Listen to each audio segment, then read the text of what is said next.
You're now listening to the Supply Chain Secrets Podcast, the ultimate insider's guide for all things ocean shipping. Presented by NiShacks. Hi, everyone. Welcome back to the Supply Chain Secrets Podcast. I'm your co-host, Caroline Weaver, and with me is Lars Jensen. Lars, how are you doing? Great, thanks. Calling in from nice and mountainous Chamonix in France. That sounds amazing. We just had the 4th of July weekend in the States, so it's been a nice long weekend. Quite rainy here in Austin, but otherwise it was a nice time. Lars, so can you catch me up on what has happened over the weekend? What's the latest in the freight industry? Oh, we're going to have an exciting podcast here because loads of things have happened. Let's kick off with what also just ticked into my inbox here in the last couple of hours. New updated global demand data from Container Trade Statistics for all cargo loaded in the month of May. And at a headline glance, global demand was up only 1.8% year on year. That doesn't sound like much, but where it becomes real interesting is if I remove the North American component. So if I take all cargo in all the world except for North America, global demand grew 5.6%, which is nice, decent, solid growth in line with what we have seen for quite a while. And then obviously, North America is the interesting one. Cargo loaded in the month of May. That would all have been cargo that was fully in the throes of the especially US-China trade war. Keep in mind, the China-US trade war ended on May 14th. From the point where that ended until cargo is actually loaded, keep in mind CTS measures data when it is loaded. So basically, all of the loaded May data would have been subject to the US-China trade war. And what you then see is April, we already began to see the impact. If you look at Trans-Pacific eastbound, volumes were down 8% year on year in April. In May, they were down as much as 15% year on year. If you look at the exports, North America back to the Far East, it's actually the same pattern. It's also down 16% in May. And this is the high-level aggregate CTS data. I don't have the one where they break out China specifically. So keep in mind, the rest of Asia would have been exporting as per normal because of the tariff wars. So a 15% decline on the Trans-Pacific alone, to me, signals that you're looking at least 25-30% down on the China volume, surely as an effect of the China-US trade war. So we all knew that it was a massive impact. Now the data are coming in to also show, yes, it was actually a major impact while it was going on. Yeah, that's pretty dramatic. Do you anticipate that it'll continue, for June, July to trend downward for the North America volume? Or No, North America demand? not trend down, but as we also discussed last week, it seems that we are no longer having a surge on the cards either. We saw that surge in spot rates. We'll look a bit at the spot rates in a second as well. But that seemed to mainly be cargo that was ready to go, that then got loaded very late May and into June. But U.S. importers right now seem to have changed their minds and are more of the perspective, let's move what we need to move, but nothing more than that. That does not give hope for a strong volume development. So maybe while we are on that topic, what is the latest news and status on the trade war? The objective fact that we know is 2 days from now, well, less than 48 hours, the executive order that put the pause in place comes to an end. And that means when we get to midnight between Tuesday and Wednesday, US East Coast time zone, all the reciprocal tariffs are back in force on every country. So that ranges from 10% and all the way up to, I believe the highest ones were 49%. That is what we factually know. What we then also know are the statements that's been coming from the US government over the last few days, starting with Trump back on Friday, stating that on a daily basis he would be sending out letters to 10 to 12 countries as of Friday, which would stipulate what their new tariffs were going to be, and they would be in the range of 10 to 70%. Now, that 70% would indicate somebody is getting even higher tariffs than what they were back at the reciprocal tariff. Status as of right now is no letters have been sent out. The latest statement from Trump is there will be 12 letters sent. I believe it'll be noon US East Coast time today. Let's see if they go out. Nobody knows. Treasury Secretary Scott Bessent said that a number of countries would receive these letters. If they don't make trade deals, they'll go straight back to the reciprocal tariffs as of August 1st, which is, of course, incongruent with the deadline of July 9th. When asked about that, he said that the deadline is not changed. I might be missing something obvious here, but it seems to me the Treasury Secretary is saying the reciprocals, they come back on August 1st, and at the same sentence he's also saying that There's no change to the deadline. Those two things are mutually incompatible. And I can certainly sympathize with U.S. importers being very confused as to what will the actual tariff regime be just 2 days from now, because that's pretty much up in the air. And just adding a little bit more uncertainty, we had Trump also tweeting early, well, he doesn't tweet, but on his social media, he was out saying that any country that aligns themselves with anti-American policies of the BRICS countries would face an additional 10% tariff. BRICS being Brazil, Russia, China, India, South Africa, and a handful of other countries that joined here about a year ago. So if importers were looking for more certainty for the tariffs, the last 3 days have only made that uncertainty even worse, basically. And against that backdrop, I have a hard time seeing U.S. importers go all in and suddenly import a lot of goods on speculation, because speculation in the tariff game right now, that would be purely playing the casino, it seems. Yeah, all of the current tariff news seems to follow the trend that we've been seeing over the past quarter or two, where it's just you're getting all this conflicting information, like trying to keep track of the dates and what's actually going to happen. So if you are like me and you've been reading the news and you're like, what is the date I actually need to pay attention to? And you can't figure it out, I think we're all on the same page here in that we don't really know necessarily. We're just going to have to wait and see what happens later this week. But we'll definitely be reporting on that for you all. Anything else you want to add about the tariffs here? No, I think that's all that's important. I mean, keep in mind, the only thing that matters if you're an importer is what is the law. So what are the applicable entries into the customs and trade registries? What are the applicable executive orders? There might then be a lot of political noise and rhetoric, but until that makes itself into legal writing, it's just political rhetoric. It doesn't count. Yeah. All right. Well, maybe let's shift into talking about where rates are at right now. Can you talk a little bit about that for us? Yeah, certainly. I mean, rates continue to go down rapidly. We saw that in the NIFI. I mean, because what I'm showing you here is three graphs. You have the blue one, that's the SCFI, the Shanghai Container Freight Index. That's, of course, a quoted freight index. That's based on quotes given. I have shifted this one 3 weeks because between the SCFI quotes and until that spot cargo is actually on board a ship, it usually takes roughly 3 weeks. Then we have the two other curves. They're the NIFI spot. So that's cargo that's actually loaded. So we know these spot rates are being paid. The orange line is the rate for a 40-foot container, the green line for a 20-foot container. And we can see how, at least after Chinese New Year, all of these lines are fairly well in alignment with each other. We should then see this massive, massive spike as we're getting into June on the quoted rates. But as we've also talked about the last few weeks, the actual cargo that got booked are not paying the absolute peak of these quoted rates. So a lot of these quoted rates either didn't lead to bookings, or when they led to bookings, those bookings were reneged upon. And the NIFI is now also turning down fairly rapidly. Maybe to see this better, if we switch to the second graph, what I will then show is the difference here in what is paid versus what was in the SCFI quotes. And again, you can see a huge discrepancy early on. A lot of that is Chinese New Year effects. We can save that for a different podcast. But if you look at the period from March, basically, until I would say early June, we are hovering roughly around the 0 point. So there's fairly okay alignment between what are being quoted out in the market versus what are people actually eventually paying for these containers.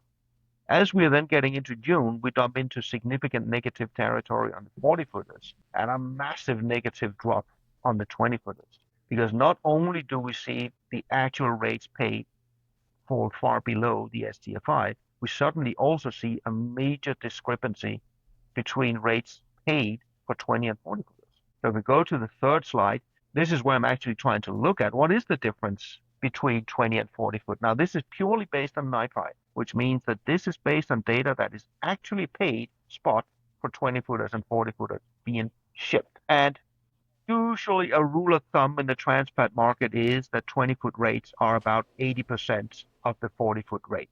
And at least for the first quarter of this year, yeah, that holds fairly well okay. 20-footers are basically at a rate around 80%. And then something fun happens. As the trade war kicks in, suddenly we get to a point where there's actually a higher rate paid for shipped 40-foot. This is not a rate per TEU. This is a rate per container. So we have a period here, March and a good part into April, where actually shippers were paying more to move cargo in 20-footers than they did in 40 footers. This then suddenly took a major nosedive again here in the latest measurement that came out on Friday here on July 4th, all the way down to 60%.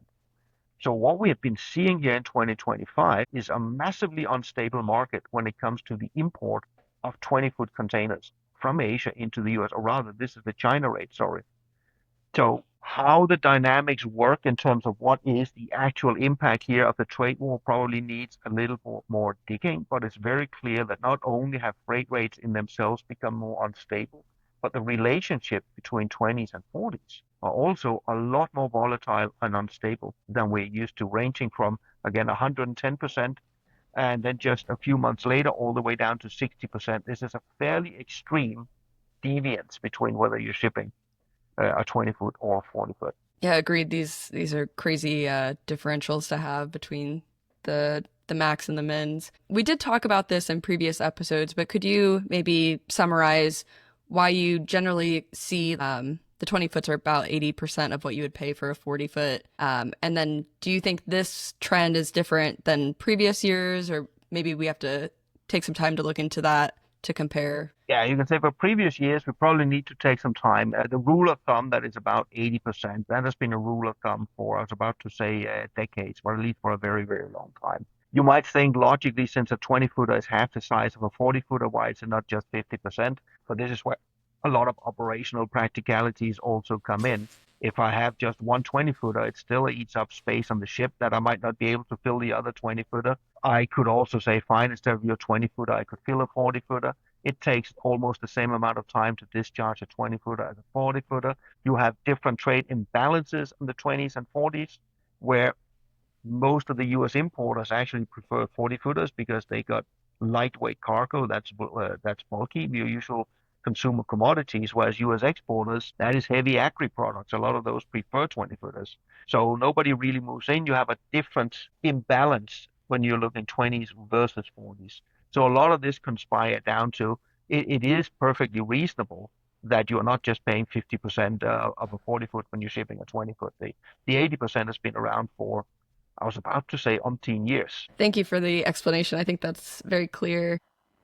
In terms of the rates shifting downwards, do you think that's more of a short-term correction, or do you anticipate that maybe continuing for the coming months? No, I have a hard time seeing that necessarily being a long-term. I find this to be a very, very extreme movement all of a sudden. I don't have the hard data in terms of where are these containers positioned. It could be a positioning issue. That's basically the only explanation I would be able to offer without deep diving further into it. Maybe one of the ways to look into it, and also if our listeners want to do it themselves, might be to take a look at the 20 to 40 handling ratio in some of the major, for example, US West Coast ports, and see has there been any major shifts there to also signal a disturbance in the equipment positioning. It's a great idea.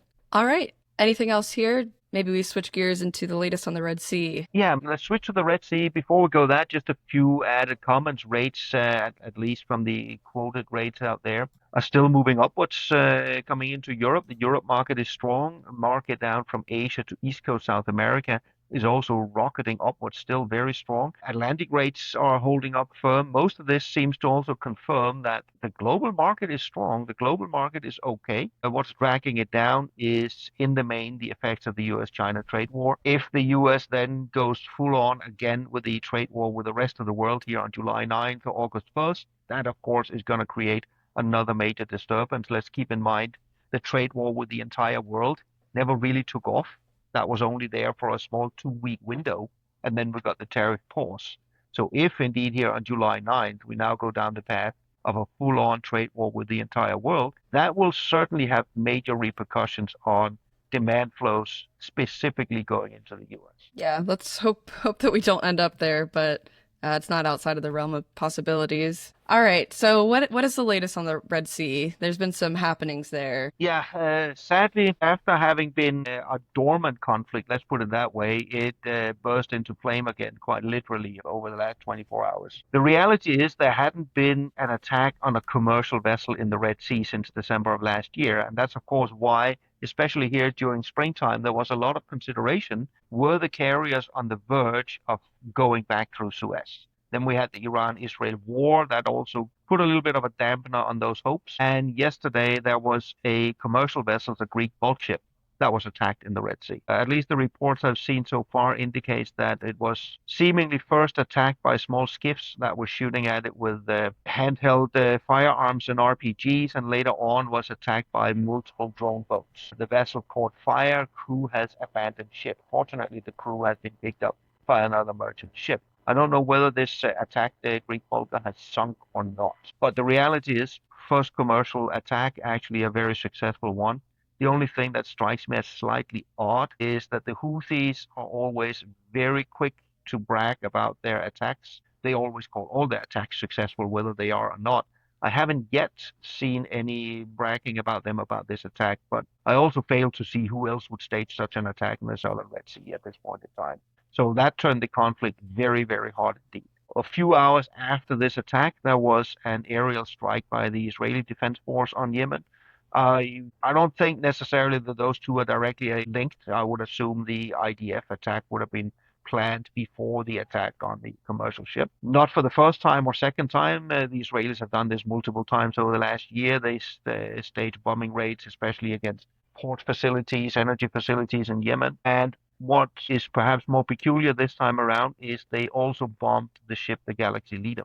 For those that remember all the way back to the origin of the Red Sea conflict, it started with the Houthis with helicopters boarded the Galaxy Leader, hijacked the vessels, and dragged it into port. It then held the crew hostage for the better part of a year before the crew was then released, and the vessel was still held in Houthi captivity. That ship has now been bombed by the IDF. The rationale for the IDF, or at least their explanation, is that the Houthis had outfitted the ship with a radar that they were using to direct targeting of vessels in the Red Sea, so they wanted to take that one off the grid. In a sad, ironic way, this conflict seemed to have come full circle now with the bombing also of the Galaxy Leader, and sadly again with commercial vessel. With the attack on a commercial vessel in the last 24 hours, we are a long way off seeing the major container line shift all the services back to a Suez routing. Yeah, I was about to ask, are there risk adjustments that are being made now? Are there maybe like some of the smaller carriers that had been moving or maybe rethinking that now? No, I think the details are still to come up. As far as I'm aware at this point,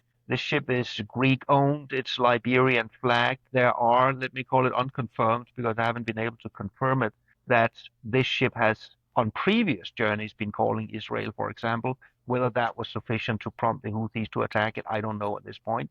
But it seems that this is probably in line with the risk profile that has been out there for a long time. So I'm not sure this attack will prompt anyone to change their risk assessments. It would more likely reconfirm, especially the ones that were going around Africa, that their assessment of for now continuing to go around Africa was the right one. Well, I guess we'll keep an eye on this, and if there's any, retaliation or things that happen in the coming weeks, we'll definitely be reporting on it. Anything else you want to add today, Lars? No, I think we've been through all of them. I think we should round up on what I think is on especially most U.S. importers' months. The deadline here on July 9th, a day and a half out. We're about to launch back into one of the largest trade conflicts the world has ever seen. 36 hours out, we still don't know whether it will go ahead or not. Yeah, a lot of uncertainty. That's our theme of the year. Oh, yes. All right. Well, thanks everyone for tuning in. We'll be back next week with some more updates for you. Until then, have a great week. Be sure to like and subscribe to our podcast on any of the apps, Spotify, Apple Music, and we'll see you all soon. Thanks for listening to Supply Chain Secrets Podcast, presented by Nice Shacks. Be sure to subscribe on your favorite podcast app. Want to be a part of the show? Register to attend a live recording at the link below.